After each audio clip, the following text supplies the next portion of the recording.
really appreciates the sincere and timely help of India. ज़लज़ले से सड़कें भी तबाह और बारिश के बाइस इमदादी जो कार्रवाइयाँ हैं उनमें बताया जा रहा है कि बहुत मुश्किलात का सामना है।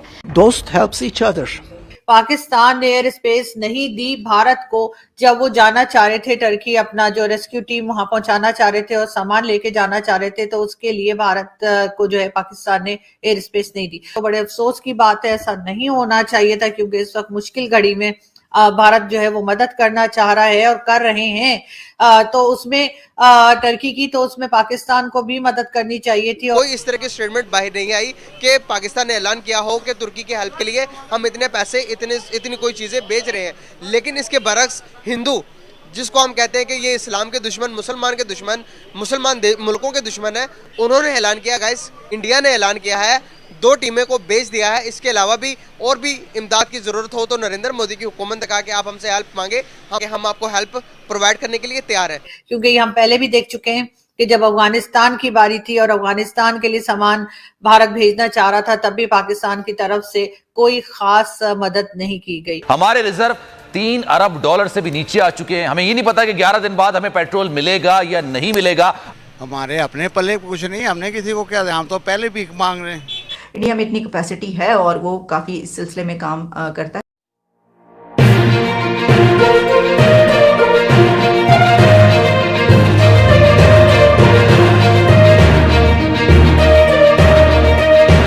तुर्की और सीरिया में भूकंप में हजारों लोगों की जान चली गई है। अभी भी हजारों लोग इमारतों के मलबे नीचे दबे हुए हैं। इस भूकंप के बाद तुर्की में 7 दिन का राष्ट्रीय शोक घोषित कर दिया गया है। तुर्की की मदद के लिए भारत सहित दुनिया भर के देश आगे आए, लेकिन इसमें भी पाकिस्तान गंदी हरकत करने से बाज नहीं आया। खुद को तुर्की का सबसे बड़ा दोस्त कहने वाले पाकिस्तान ने भारत द्वारा तुर्की भेजी गई मानवीय सहायता को अपना एयर स्पेस इस्तेमाल करने की इजाजत नहीं दी है। इसीलिए भारतीय विमान को लंबा रूट लेना पड़ा। दूसरी तरफ भारत से भेजी गई मदद पर तुर्की ने भारत का शुक्रिया अदा किया है। तुर्की के राजदूत फिरोज सुनील ने ट्विटर पर लिखा, दोस्त तुर्की और हिंदी में एक आम शब्द है, जरूरत में काम आने वाला दोस्त ही दोस्त होता है। भारत बहुत बहुत शुक्रिया। जहां तुर्की भारत का धन्यवाद करता नहीं थक रहा, लेकिन पाकिस्तान ने इस मुश्किल घड़ी में भी पॉलिटिक्स कर दी। भारत की तरफ से भी जो है वो वहां से इमदाद, यानी कि जो डोनेशंस थी या जो सामान था, रेस्क्यू का सामान और उनके लोग, डॉक्टर्स वगैरह जो हैं वो पहुंचना शुरू हो गए हैं टर्की में। हम दुआ करते हैं कि टर्की के हालात बेहतर हो जाएं और लोग जो हैं इसमें से, इस प्रॉब्लम में से निकल पाएं। पाकिस्तान ने एयर स्पेस नहीं दी भारत को जब वो जाना चाह रहे थे टर्की, अपना जो रेस्क्यू टीम वहां पहुंचाना चाह रहे थे और सामान लेके जाना चाह रहे थे, तो उसके लिए भारत को जो है पाकिस्तान ने एयर स्पेस नहीं दी। बड़े अफसोस की बात है, ऐसा नहीं होना चाहिए था, क्योंकि इस वक्त मुश्किल घड़ी में भारत जो है वो मदद करना चाह रहा है और कर रहे हैं। तो उसमें टर्की की, तो उसमें पाकिस्तान को भी मदद करनी चाहिए थी और एयर स्पेस देनी चाहिए थी। मैंने इंटरनेट पे न्यूज़पेपर्स वगैरह में ही देखा है। तो फिर मेरा ख्याल है कि पाकिस्तान की तरफ एक बार फिर यही कहना चाहिए कि अगर इस तरह की कोई सिचुएशन होती है तो दूसरों की मदद कीजिए, ना कि उनके रास्ते में जो है वो मजीद प्रॉब्लम्स खड़ी की जाए। तो मेरे ख्याल है ऐसी कोई जब सूरत हाल होती है, ऐसी कोई कंडीशन होती है दुनिया में कहीं भी, तो ऐसे वक्त में चाहे वो भारत हो या पाकिस्तान हो, हमें एक दूसरे की मदद करनी चाहिए। क्योंकि हम पहले भी देख चुके हैं कि जब अफगानिस्तान की बारी थी और अफगानिस्तान के लिए सामान भारत भेजना चाह रहा था, तब भी पाकिस्तान की तरफ से कोई खास मदद नहीं की गई, जो कि एक अफसोसनाक बात है। और हरगिज मैं और मेरे जैसे लोग इस चीज को सपोर्ट नहीं करते। लेकिन बात सारी ये है कि ये पैसा जाया करने के बजाय जो आप ट्रैवलिंग करेंगे यहाँ से टर्की तक के लिए, अगर यही पैसा बचाकर उन लोगों को दे दिया जाता या कोई मजीद सामान उनको भेजा जाता तो बेहतर होता। और वही पैसा बचा के या तो वहां पे लोगों के लिए कोई सामान भेजने टर्की में, या फिर अपने ही लोगों की कोई मदद कर दीजिए कि यहाँ पर भी लोगों को जो है वो खाने को नहीं मिल रहा और लोगों के पास जॉब्स नहीं है और लोग परेशान हैं। लेकिन बहरहाल जाहिर है हमारे जो लीडर हैं उन्हें तो बस एक मौका चाहिए कि जैसे ही जरा सा कुछ हो, या जरा सा क्या मतलब उनको कोई मौका मिले और वो जल्दी से जल्दी दूसरी कंट्री में पहुंच जाए। पाकिस्तान में तो कम ही टिकते हैं, खास तौर पे हमारे फॉरेन मिनिस्टर। तुर्की के अंदर आए हुए एक बहुत बड़े जिलजिले के ऊपर, जिलजिले की कैफियत 7.8 की थी और इस सिलसिले ने तुर्की का बहुत बड़ा नुकसान, बहुत ज़्यादा नुकसान किया है, जिसमें 2800 से ज़्यादा बिल्डिंग्स को गिर गई हैं और उसके नीचे बहुत सारे लोग दबकर जाँ भाग हो गए हैं, शहीद हो गए। गाइस, इस पर पाकिस्तान का रद्द अमल देखा जा रहा था कि पाकिस्तान कब रद्द अमल देगा, तुर्की की हेल्प के लिए, कब इमदाद के लिए सामने आएगा। लेकिन अभी तक पाकिस्तान की तरफ से कोई इस तरह की स्टेटमेंट बाहर नहीं आई कि पाकिस्तान ने ऐलान किया हो कि तुर्की की हेल्प के लिए हम इतने पैसे, इतनी कोई चीज़ें बेच रहे हैं।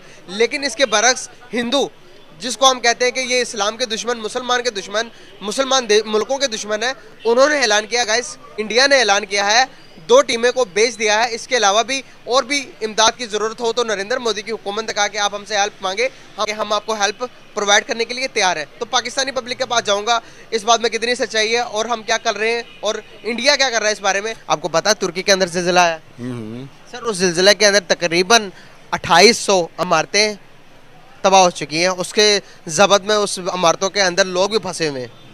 तो बहुत ज़्यादा नुकसान हो गया तुर्की का। तुर्की इस्लामिक कंट्री है, हम कहते हैं कि हिंदू इस मुसलमानों के दुश्मन, मुसलमानों की जानों के दुश्मन, लेकिन इधर सबसे पहले ऐलान किया इंडिया के प्राइम मिनिस्टर मोदी ने कि भाई आप बताएं कि आपको क्या हेल्प चाहिए, और 2 टीमें भी भेज दी हैं वहाँ पर लोगों को निकालने के लिए। लेकिन इसके बरक्स पाकिस्तान, जो कि हम कहते हैं कि मुसलमानों के अलंबरदार हैं, हमारी तरफ से सब कुछ जाता है, लेकिन गवर्नमेंट ने अभी कोई ऐलान नहीं किया। क्या वजूहत है? वजह सीधी सी है, हमारे अपने पल्ले कुछ नहीं, हमने किसी को क्या, हम तो पहले भीख मांग रहे हैं। आपको समझ ही नहीं आ रही बात की, हम क्या देंगे, हम हमारे पास है क्या किसी को देने के लिए? हमारे पास खुद नहीं है, रोटी नहीं, बिजली नहीं है, पानी नहीं है, आटा नहीं है, गैस नहीं, पेट्रोल नहीं है, कहाँ से दें? उनको क्या दें? हम पहले खुद तो खा लें। सर, फिर गवर्नमेंट तो कहती है कि भाई हमारे पास तो, गवर्नमेंट जो मर्जी कहती रहे, वो तो एक टाइटल है उनका, वो बोलना उनका बनता है। सर, इधर अवाम के पास भी सब कुछ नहीं है, लेकिन गवर्नमेंट को ये बात कौन मनवाए कि भाई हमारे पास कुछ भी नहीं है? किसी को मनवाने की ज़रूरत नहीं, ये जो दुनिया चल रही है ना, सारा सिस्टम चल रहा है, सबको पता है, ऑटो पता है, हम मेरे से कई गुना ज़्यादा आपको पता है। सर, क्या पाकिस्तान दिवालिया हो सकता है? इसका मैं नहीं कोई राय दे सकता। जनरल बात कर दें, कोई जिस तरह के हालात चल रहे हैं, नज़र आ रहा है कि हम गलत ही जा रहे हैं। रिजर्व भी कोई नहीं बचे, है ही कुछ नहीं हमारे पास। आपको पहले ही तो इसका जवाब दिया है मैंने कि हम आपको इसको क्या देंगे, कहाँ से दें। सर, क्या हिंदुस्तान हमसे ज़्यादा ताकतवर है इस टाइम मायशती लिहाज से?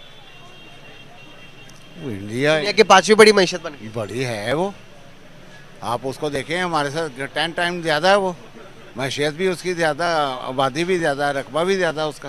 सर, कहीं भी मुश्किलात आती हैं तो हिंदुस्तान सबसे पहले कदम बढ़ाता है। अपनी अपनी सोच की बात है वो। सर, हेल्प करनी अच्छी बात है ना, सोच तो अच्छी हुई, फिर ये हेल्प करता है।